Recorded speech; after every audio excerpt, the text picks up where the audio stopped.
Hello, welcome to the Daily Work Journal podcast. I'm Jessica Yen, and I'm super excited for our second guest episode. I'm just honored actually to have Judy Ban here with us. Judy is my best friend in the world. She's also a very private person, so I'm really lucky that she agreed and just said yes to this opportunity to record this with me. Judy is head of sales operations at Glean, the enterprise search and knowledge discovery solution for modern teams. She has also worked at Loom, Samsara, Zenreach, and Salesforce. So Salesforce is actually where I met Judy. So this was both of our, I think, second job out of college. It was very early on. So by this point now, God, it's almost been 10 years. Actually, quite crazy that I met Judy 10 years ago at Salesforce.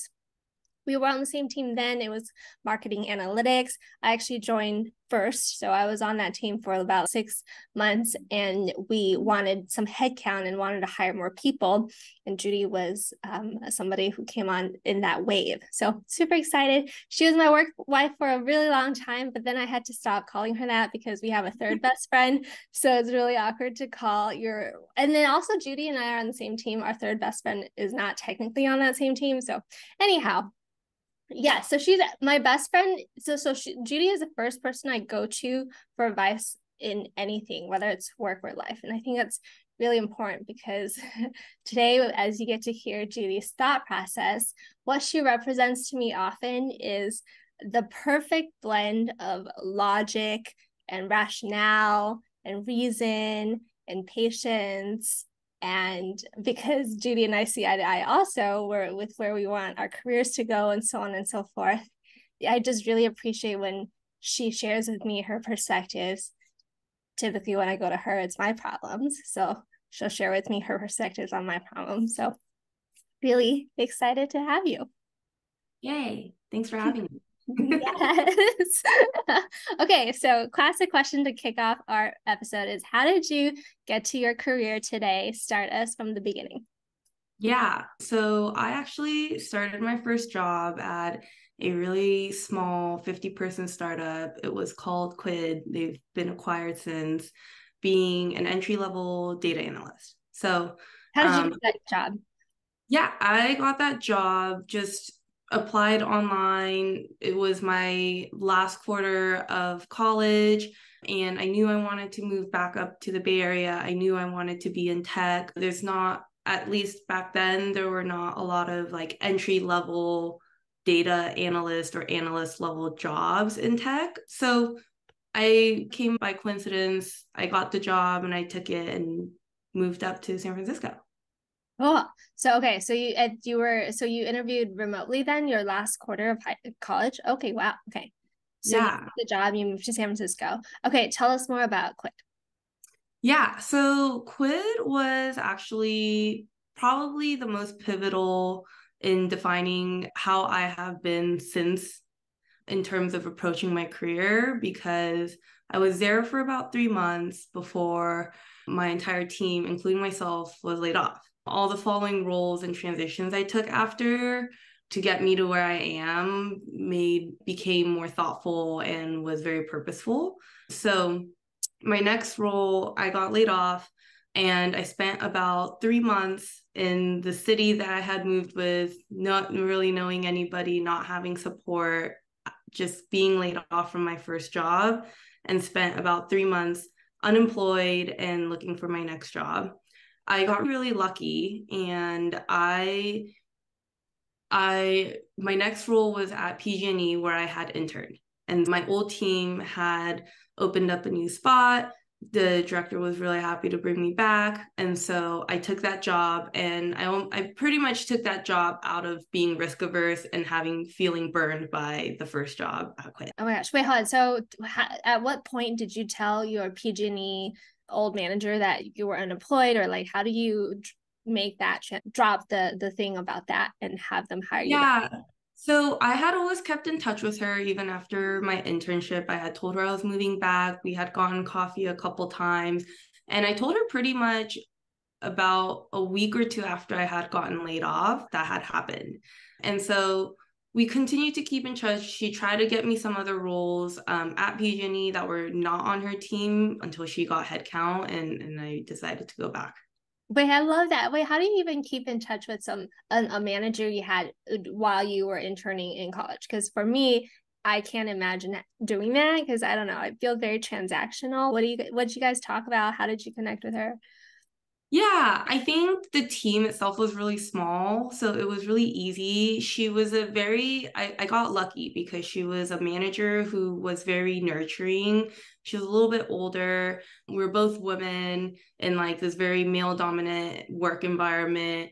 And so I think just the fact that she was really nurturing and she had always been very open about wanting to help me and continue to mentor me outside of the work environment that we met in was became the catalyst for that. I love that. And you took her up on it. That's awesome. Yeah. Okay, cool. Okay, so you worked at Quid for 3 months, you were laid off for 3 months, then you started your PG&E role. Yep. And then so I was there for almost a year and a half. It was really unique. PG&E in general is a really unique company. It's not where a lot of new grads want to work. Yeah. But the business is really interesting. And so I happened to work for a team that managed a portfolio of projects. And these projects were all over $20 million in budget for the company. So a lot of the times they were like government run projects or like in partnership with government or other government funded companies. The team overlooked the entire portfolio of that. And that's where I got a little bit of glimpse into both like finance and project management and just doing some like number analysis around like how do you determine project health. So did that for, again, shy of about a year and a half. And then I had this yearning to go back into tech. I had made the risk averse move. I did it. I got a little bit of experience and stability from that job. But then that calling for wanting to go into tech and just go to this, at least at the time, what I thought was flashy tech company was such a dream that that's what I pursued. And that's how I ended up at Salesforce with you. Okay, so now you're at Salesforce. Tell us as much or as little as you like about this part. Yeah. So then I think now that I'm saying this out loud, if I think about all my moves, there's always been a little bit of stroke of luck in the sense that even Salesforce, I didn't really know this until I had experienced it more, but I didn't realize that just like applying for jobs and getting interviews and getting a job is actually a really difficult thing. A lot of people go through reference or referrals and all these different channels of getting jobs. And so in that sense, I think I'm really lucky because Salesforce, I did get this job also out of just applying and interviewing. And so I had gotten this really what I thought was flashy job. It was one of my dream companies at the time. I had gotten my job at my dream company and it was great, but I think I did almost 2 years there. And I think over time, I just had I came to this realization that I had achieved this dream that I had really early on. And beyond that, I had to realize that, oh my gosh, there's 40 more years of doing this. Mm-hmm. What's next? What is it beyond just this dream company do I have left for myself and my career? The dream job wasn't as rosy as I thought it was going to be. The grass wasn't as green as I thought it was going to be.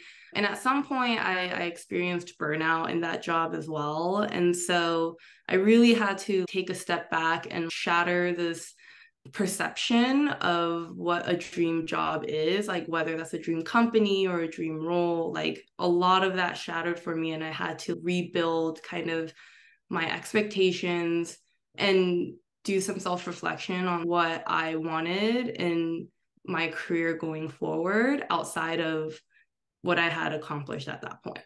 Yeah, and how would you articulate what that is? What did you then find out that you wanted? Yeah, so I think from there, I decided like I needed to focus a little bit more on what I wanted to do, right? Not index on company, not index on like benefits and all these great things that we got. And so from there and over the next couple of roles that I had after that, which I think were the more what I would call successful parts of my career, I've learned to index on a few key different things. And it's three things. One is part of it is a company. When evaluating a company, like what am I believing in? Is it the product? Is it the CEO and the exec team? Is it something else? Usually I index on the first two to some extent and within some ratio of the two. So Samsara, my next big role after Salesforce, was an index of heavily on the CEO and the exec team versus the product, in the sense that the CEO had done it before, right? He had built Meraki, sold it to Cisco for billions of dollars, and this was his second go at a company that he really wanted to IPO. Whereas the product was like not something I was super passionate about, but I knew based on this team that existed that this was going to be a really great company. So in that sense, for Samsara, I indexed really heavily on the CEO and the exec team. My next move after that was Loom, where I did the complete opposite. I indexed heavily on the product, where I really saw a product vision. I really could engage and believe in the product, but maybe the CEO was a little bit more green, the exec team was a little bit more green, and that in itself was a little bit of the risk. That's how I index companies. The second is a team that I'm going to work with or for, the people I want to learn from or seem pleasant to work with, manager included. I think that was one thing I took away from Salesforce, of just realizing that the people you work with is really important and how it determines how you feel about your job. And then the last was thinking about the role. So with the role, do I want breadth? Or do I want depth? And which one am I getting? And will that fulfill me?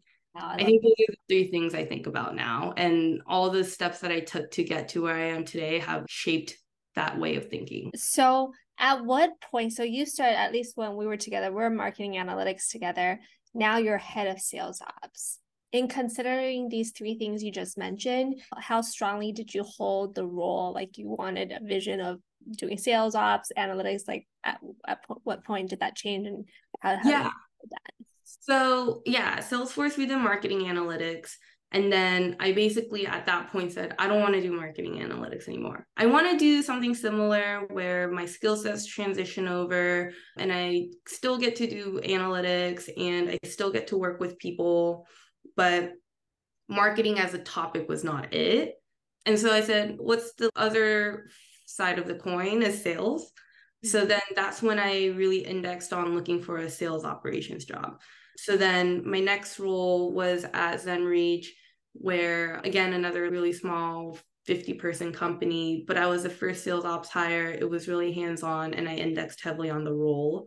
I learned again once more from that experience that company is still somewhat of an important factor. And then from there, I went to Samsara, where I indexed both on the role and the company. Mm-hmm. So it was like a stepping ladder of adding all these learnings. So wow. Samsara, I indexed on both the role and the company. And then was there for also about 2 years. That was the first time I had really experienced like hyper growth of a company and what that feels like. And the team had grown a lot, right? And so then from there going to Loom was when I started to evaluate all three things of a company, the people, and the role. Got it. Okay. I didn't know that, but you didn't consider product or anything. Like, yes, sales and marketing, I agree with that, but there are other realms out of that. Yeah, there are, but I think the go-to-market funnel has always been really interesting to me. So I think that for me to potentially go into other realms, so something like recruiting, which I thought about for a little bit, but realized wasn't really my calling. I also did think about product, but with product, it's like it would just, knowing myself, I would have to be really passionate about the product I'm working for and to know the ins and outs of it. And I think ultimately, like, the area where I felt like I could challenge myself the most, have at the pace that I wanted to, was the go-to-market funnel, and the other side of that go-to-market funnel is sales. Because when you think about a company, like, product grows obviously, but it doesn't, like, when you have a core product, it just expands from that core product, but that core product generally doesn't really change. But when you think about a go-to-market funnel, like, when the ball starts rolling on a go-to-market motion, it spins much faster at the rate than like a product does. I think I liked the speed. I love that analogy. That's amazing. Can you talk about what sales ops is on a high level? Yeah. So sales ops can mean a lot of different things. And this is part of the reason why I find the work that I do interesting. So generally, or in the past, it has always essentially encompassed doing the behind the scenes operations and analytics for supporting the sales team. What that means is that ultimately you're trying to find the best way for a sales team to operate to bring in more revenue. What are the things that are going to drive more revenue? What are the ways that the sales team can sell more? That's the encompassing questions that you have to answer in a sales operations role. I think nowadays that role in general has evolved to be called revenue operations at other places, and it has become a little bit more encompassing of a lot of different parts. So it's a little bit ambiguous. In some places is how I described it. At other places, it can encompass a little bit more of what other people would consider finance, or just thinking about, like, how do we collect revenue? How do we invoice? Like, all the way up to that end part of receiving revenue. At other places, it could encompass marketing or top of funnel. So it really depends on the company, but generally it is encompassing the go-to-market motion from the top of funnel to the close of business.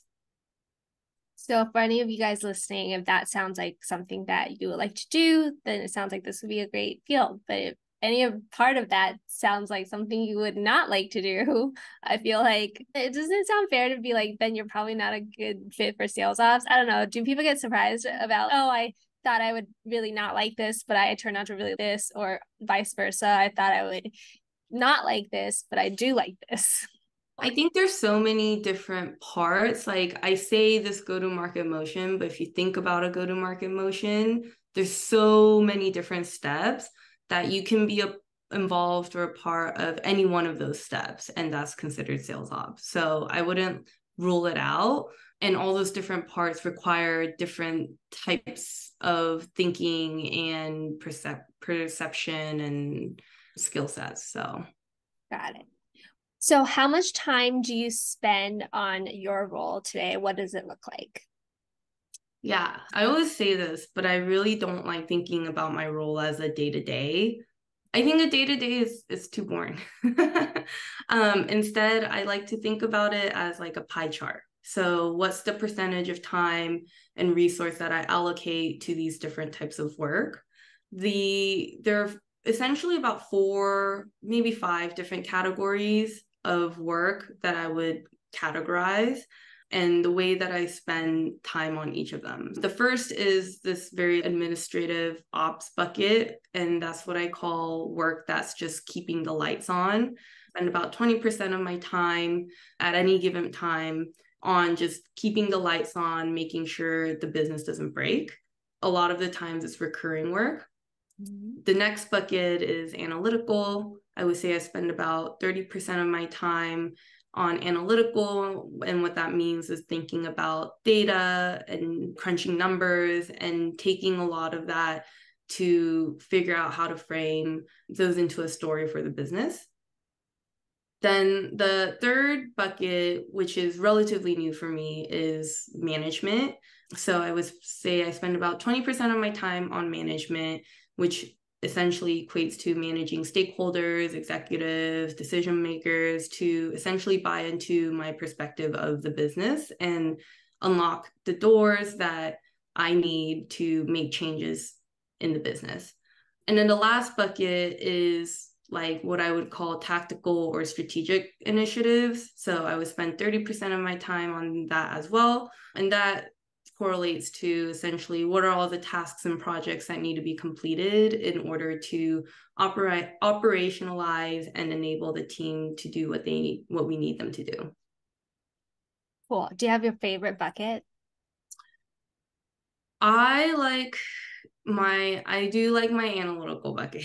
That's my I didn't favorite. think you were gonna say that. That's awesome. I like my numbers. You like what? I like numbers. Oh, nice. The spoiler is part of the show is talking about work reflection. I know Judy does not have a journal and she doesn't write that down in that way. I'd love to ask you, like, of all these turning points you had in your life, how did you think through it? Did you ever feel like you would try journaling? Did you just have it in your head, talk through with people? I don't journal, you're right. But I think I've done sporadic journaling in some ways. I don't have a journal where I write this down on a day-to-day. That's just not my style. But I do think when I do learn these things or have these realizations along the way, like I do write it down somewhere, right? And Where do you write it I down? do. I have Post-its on my computer. Do you throw them away over time? Do I throw them away? Not like reflections, but I'll throw away like the task related things, but I won't throw away some of the reflection pieces. Really? Yeah, so So I just have you have Post-its from when we worked at Salesforce, your reflections then? not from then. I have learnings from then, but I don't have Post-its that I've written from them. Okay, Yeah. interesting. Would you be comfortable? Reflections are always retroactive, like it's after the fact. Yeah. What is a reflection that you would put on a Post-it that you would look at all the time and you would keep over time? One thing that I always keep as a reminder to myself, and it's one that I look at when I feel burnt out, and it's one that actually my dad tells me like all the time, which is you have 30 to 40 years more of this. Yeah. And that's just it's just a good thing to read in terms of not to discourage myself, but to remind myself that I can't feel this way already because I have to do this for that much longer. And if I feel this way, then I need to do something about it, right? Like I need to make sure this is sustainable. Like whatever I do, however I do it, it needs to be sustainable for the next 30 or 40 years. Like we live for a long time. Yes, you have definitely shared that with me too. So we heard a lot about your work turning points also. I would love to hear more about how you think about work in the context of your life. So I think about life as the 4 Earth core layers. So if you don't know what I'm talking about, just Google like visuals of the Earth's layer. There's 4 cores, or there's 4 layers of the Earth. So the smallest, most inner layer, I think is called the core, is myself. The second layer is family. The third layer is social, so a little bit broader. And then the last layer, which is the crust, is work. And I think about work as a crust, or the most like outer layer of the 4, because it's the most shallow part of your life. Like the people you work with generally, like you're not gonna let them in on your deepest, darkest secrets. Like they're not a core part of who you are. Or sometimes they'll seep into the social, but not really a lot of the times, for the most part. So in that sense, it is like the most shallow part of your life and how you define yourself. But it is also the most impactful in the sense that it can have the ability to impact the rest of all your different layers, right? So good or bad. When you're having a really hard time at work or when you're having a really bad day at work, that can impact your social, that can impact your family, that can impact yourself. And vice versa, when you feel like you're having a really good streak at work, you really are fulfilled with what you do, that has a positive impact on potentially your social, your family, and how you see yourself and define yourself at your core. Yeah, I would say that's how I see work in the context of my life. How often do you think about this paradigm and reflect on it? I think about it, I would say like once every couple of months. And part of that's because like work also has ebbs and flows, right? Like you have your good, you have your bad, and it's like constantly up and down. So I would say I think about it both at the low points and the high points of what I feel at work. I love that. Is this original? Yeah. Wait, that's amazing. You need to trademark this. I have never heard this before. Really? Yeah, no, I love it. Yeah. Yeah, it's perfect. It's because I had actually a follow-up question because when you said like a circle, like a model of like concentric things, before you said it was the Earth, I saw them equally. But immediately when you said it was the Earth, I saw them like gradiented, like you mentioned, like the core is actually very small, actually. And then the next one, but then there's this massive layer of like where the ocean and whatever is, or maybe actually that's inverted. No, most of the earth should It's be the crust. Yeah, exactly. Okay, yes, you're right. So the ocean must be in the crust. And I was like, wow, does Judy, yeah, like you think about it in terms of those weighted layers. Yeah. So we heard about how you think about work and life. I'd love to hear about how you carve out downtime for yourself and maintain those boundaries. Yeah. This is something I haven't had the easiest time with. I still struggle with it, but I've been in many scenarios where I've felt burnt out by work. At almost all my jobs, it's always like a moment. So over all those times of feeling that burnout, what I have continued to tell myself to this day when I do feel that way is that work will always be there, whether I like it or not, whether I want it to or not. So I need to make time to take care of myself. So I do this by essentially, and it's not rocket science, but I don't open my computer before 9 a.m. I also sign off, like I shut my computer at 5 p.m. Whether I come back to work later that night or not that's like my decision. But if I do, I know that it's 100% my decision and that I wanted to do it for whatever reason. Generally at 5 p.m. when I like close the laptop, I'll just go do something. Like I'll go cook dinner, I'll watch TV, I'll go for a walk, like whatever it is that is gonna just get my mind to stop thinking about work.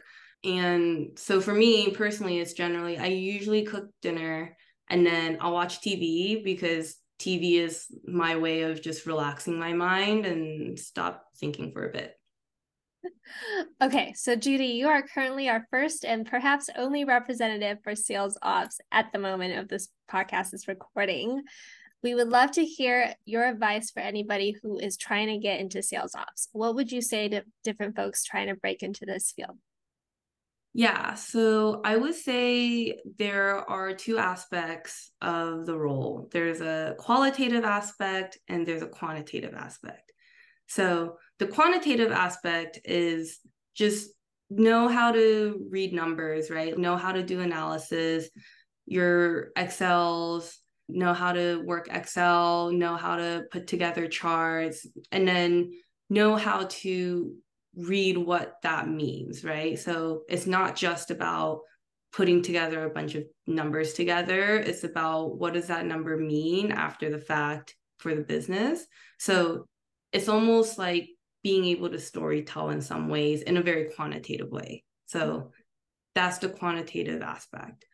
The qualitative aspect is being able to, one, be really perceptive. And that can be a skill, that can be a personality, but being perceptive is really important.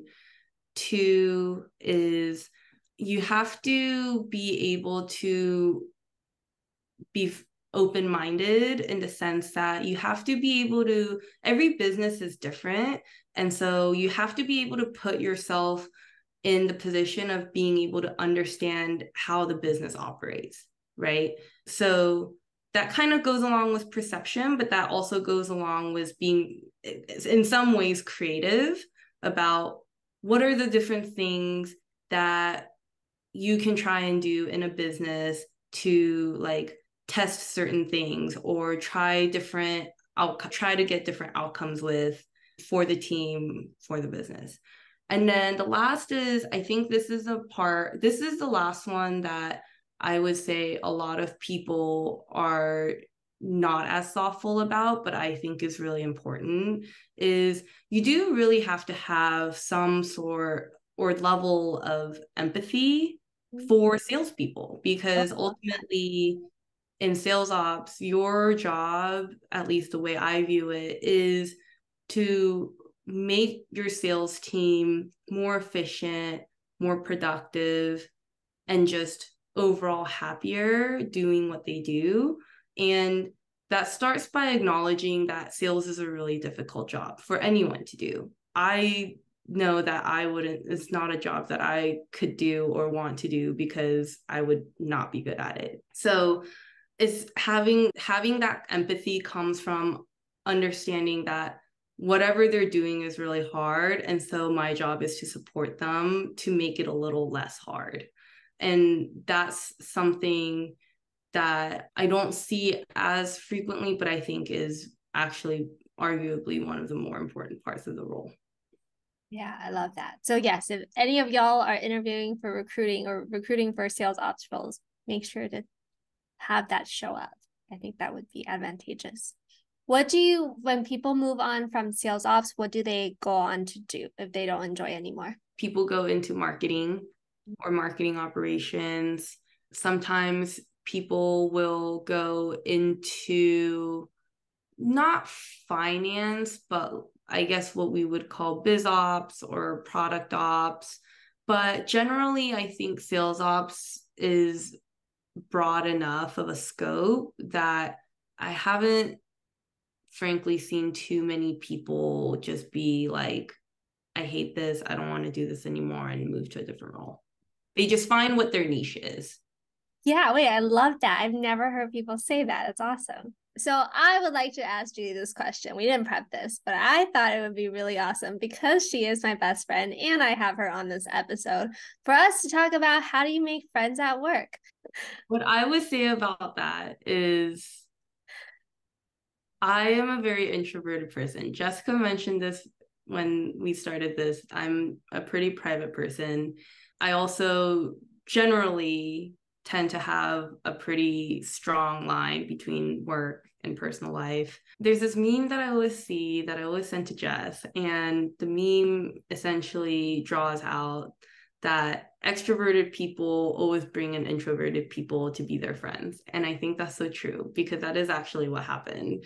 I think I got really lucky with Jess and our other friend because they're both very extroverted people. We were young, we were the same age, we were on the same team. Our team was relatively young. They both always asked to go get coffee. They always wanted to get lunch together. And then Jessica asked for my number. That's a funny story because Judy didn't want to give it to me, but it's funny to hear. We have now in private talked about this many times, but for the record on the show, we were going to go to the same place for Thanksgiving that year. So LA. We were gonna go to LA. And I found that out while we're working. And we were desk mates at Salesforce. Judy shares the desk right next to me. And we're just chatting. And she was sociable enough to like chat with me. And I'm like, all right, what are you going to do next week for Thanksgiving break? She was like, oh, I'm going to LA. And I said, oh my God, I'm going to LA too. And Judy was like, okay, apparently. I actually don't really remember your response, but I just remember whatever response she gave me, I did not take it If you were intentionally trying to react in like a "don't talk to me" girl, I definitely did not get that vibe. So if you had been any more of that and I had gotten that vibe, I think I would have backed off. But because I just was like, of course we're gonna hang out. So let's get the logistics out the way. Let me get your number so I can text you. So Judy gave me her number. That's the story. That is a story. I would say my advice for anyone in their 20s trying to make friends, just ask people that you think you'll be able to hang out with at work. Yeah, no, I agree with Easier that. when you're younger. That's so true. Wait, why do you say that? Easier to meet people or the better friends when you're younger? I think it's easier to make friends at work when you're younger. Yeah. So if let's picture somebody who's in a workplace who wants to make friends but don't feel like there's really anybody, or what would you say about that? Maybe they're a little bit scared. Yeah, I would say make progress just by asking a coworker to go get coffee with you. One thing that some of my smaller startups that I worked at used to do was called Donut. I don't know if you remember No, this, no, what? but You guys have donuts? yeah, so Donut was basically it's an app. I think companies can purchase it, but ultimately I don't think you need this app to do this.